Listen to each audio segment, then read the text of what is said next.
Évangile de Marc, chapitre 4.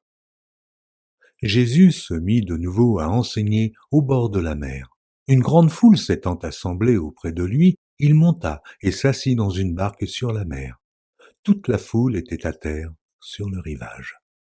Il leur enseigna beaucoup de choses en paraboles, et il leur dit dans son enseignement, « Écoutez, un semeur sortit pour semer. Comme il semait, une partie de la semence tomba le long du chemin. Les oiseaux vinrent et la mangèrent. Une autre partie tomba dans un endroit pierreux, où elle n'avait pas beaucoup de terre.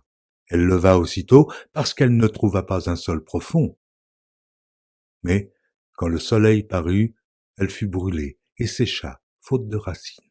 Une autre partie tomba parmi les épines. Les épines montèrent et l'étouffèrent, et elle ne donna point de fruits. Une autre partie tomba dans la bonne terre. Elle donna du fruit, qui montait et croissait, et elle rapportait 30, 60 et 100 pour un.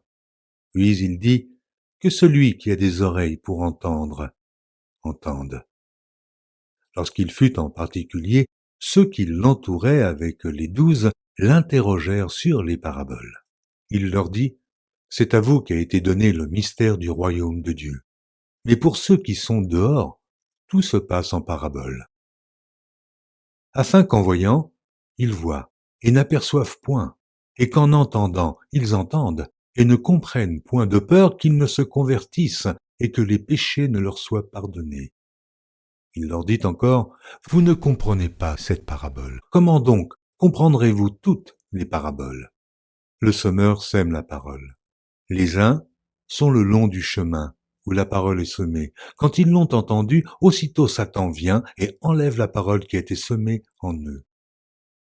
Les autres, pareillement, reçoivent la semence dans les endroits pierreux. Quand ils entendent la parole, ils la reçoivent d'abord avec joie.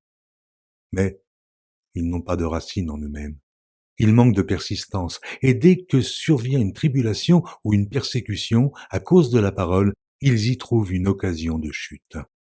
D'autres reçoivent la semence parmi les épines.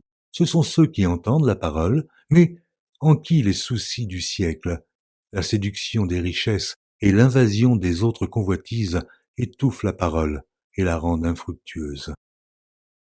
D'autres reçoivent la semence dans la bonne terre. Ce sont ceux qui entendent la parole, la reçoivent et portent du fruit, 30, 60 et 100 pour un. Il leur dit encore, apporte-t-on la lampe pour la mettre sous le boisseau ou sous le lit? N'est-ce pas pour la mettre sur le chandelier? Car il n'est rien de caché qui ne doive être découvert, rien de secret qui ne doive être mis au jour. Si quelqu'un a des oreilles pour entendre, qu'il entende. Il leur dit encore, prenez garde à ce que vous entendez. On vous mesurera avec la mesure dont vous vous serez servi, et on y ajoutera pour vous. Car on donnera à celui qui a, mais à celui qui n'a pas, on ôtera même ce qu'il a. Il dit encore, il en est du royaume de Dieu comme quand un homme jette de la semence en terre. Qu'il dorme ou qu'il veille, nuit et jour, la semence germe et croît, sans qu'il sache comment. La terre produit d'elle-même d'abord l'herbe, puis l'épi, puis le grain tout formé dans l'épi, et dès que le fruit est mûr, on y met la faucille, car la moisson est là. Il dit encore, à quoi comparerons-nous le royaume de Dieu, ou par quelle parabole le représenterons-nous? Il est semblable à un grain de sénévé qui, lorsqu'on le sème en terre, est la plus petite de toutes les semences qui sont sur la terre.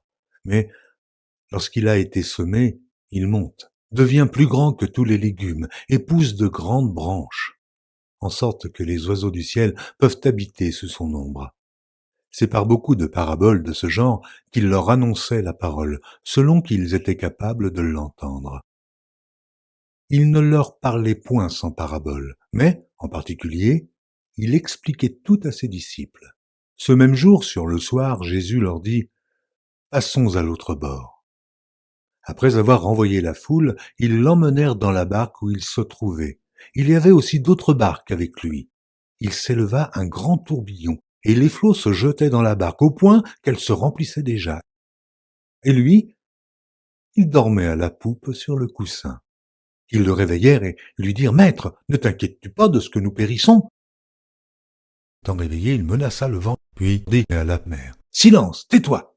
Et le vent cessa, et il y eut un grand calme. Puis il leur dit, « Pourquoi avez-vous ainsi peur? Comment n'avez-vous point de foi ?» Ils furent saisis d'une grande frayeur, et ils se dirent les uns aux autres, « Quel est donc celui-ci, à qui obéissent même le vent et la mer ?»